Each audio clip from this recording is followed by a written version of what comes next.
Euro LLM is Europe's $52 million bet on challenging the US and China in AI. Anthropic tells applicants not to use AI. Over 40% of Facebook's long-form posts are now likely AI-generated, according to a study. And DeepSeek's supposed censorship-free AI model is sparking some debate. Welcome to #Trending. I'm your host, Jim Love. Let's get into it. A new coalition backed by the European Commission and referred to as Euro LLM is rallying more than 20 key players, from public institutions to private firms, to build an open-source large language model. Armed with a €52 million budget, about 57 million US dollars, and even larger, a separate compute commitment, the project hopes to compete head-on with US titans like OpenAI, Google, and Meta.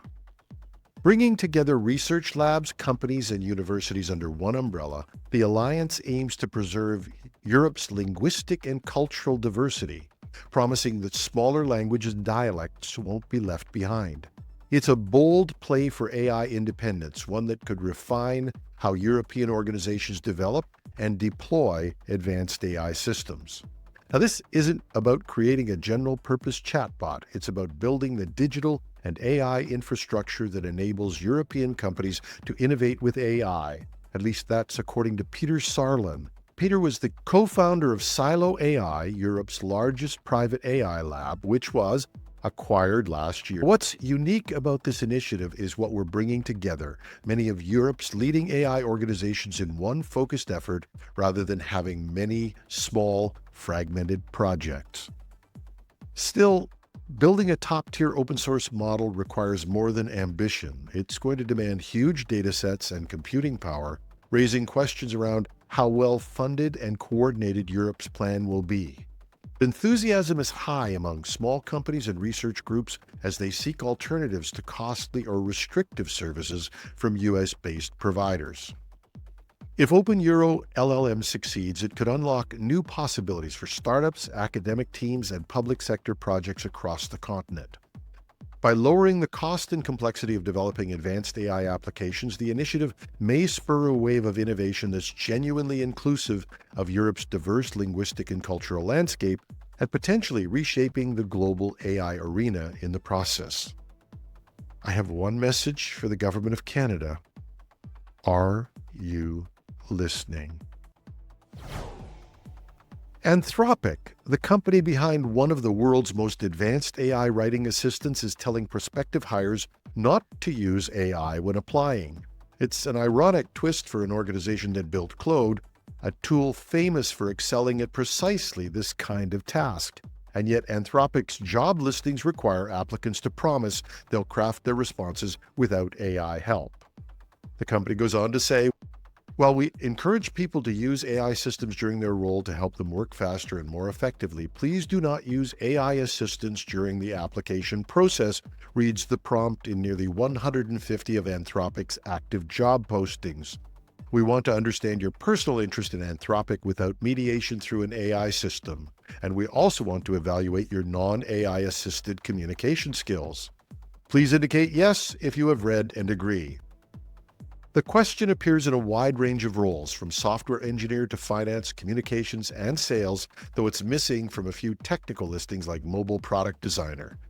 Its presence was spotted by an open-source developer, Simon Wilson, who highlighted the tension at play. Anthropic is effectively trying to solve a problem it helped create.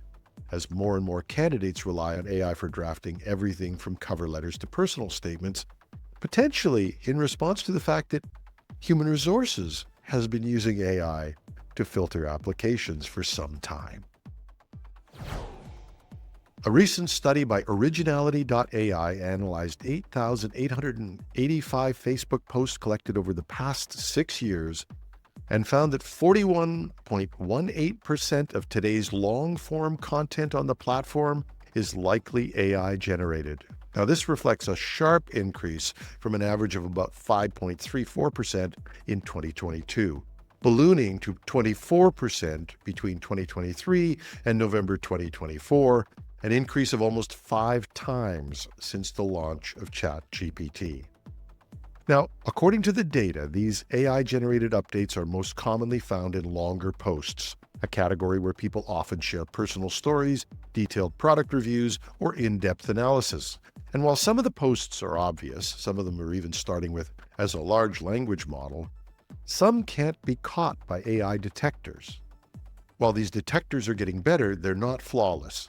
Sophisticated models can produce text nearly indistinguishable from human writing, meaning the true percentage of AI-driven content might be even higher.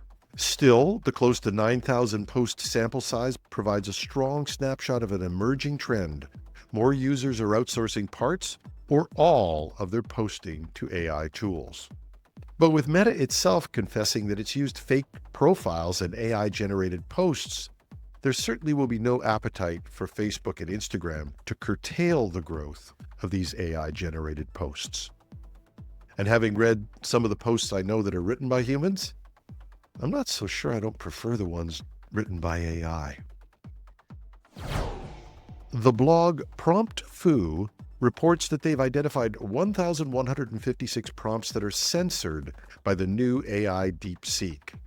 And as most will know, DeepSeek R1 is a blockbuster open source model that is now the top of the US App Store. But as a Chinese company, DeepSeek is beholden to the Chinese Communist Party policies, and most of the topics it censors are related to sensitive issues like the shootings in Tiananmen Square or other unflattering facts about the Chinese government.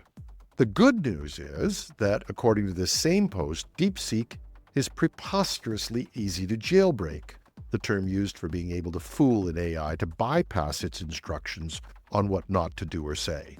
The blog post notes that it seems that DeepSeek has done the minimum it had to do in its internal censorship and shows how easy it is to find and bypass this internal censorship. In fact, we did another story earlier this week showing how one security company, Wallarm, was able to jailbreak DeepSeek and obtain its main system prompt.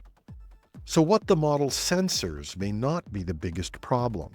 What the model doesn't have guardrails for is what has critics worrying. There are already a number of credible reports, including reports coming from CrowdStrike, that shows that malicious actors are using DeepSeek to spread disinformation, generate hateful content, and even help devise and execute malware, ransomware, phishing, and other attacks. So DeepSeek perfectly embodies the ongoing debate over how much freedom AI tools should grant. While some champion no restrictions on free speech, others point out the real dangers of unregulated AI. And companies should have some legitimate worries, particularly if they're using this model for customer-facing activities.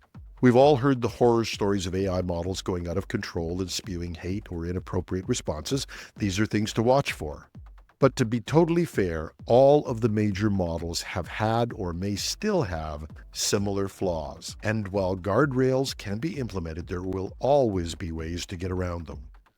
If none of our classic coding structures are impenetrable, why should we expect AI to be perfect immediately? It's only through testing, time, and experience that we'll be able to find the right balance. But the great thing about open source is that, as Prompt Foo pointed out, you have access to the code, the model, and the weightings, and you can have an open debate about what should and shouldn't be censored. Transparency and openness can be a wonderful thing. And that's our show for today. You can reach me with tips, comments, and even some constructive criticism at editorial@technewsday.ca, or find me on LinkedIn. And if you're watching this on YouTube, you can leave a comment right after you do a like and subscribe. Hint, hint. I'm your host, Jim Love. Have a wonderful Wednesday.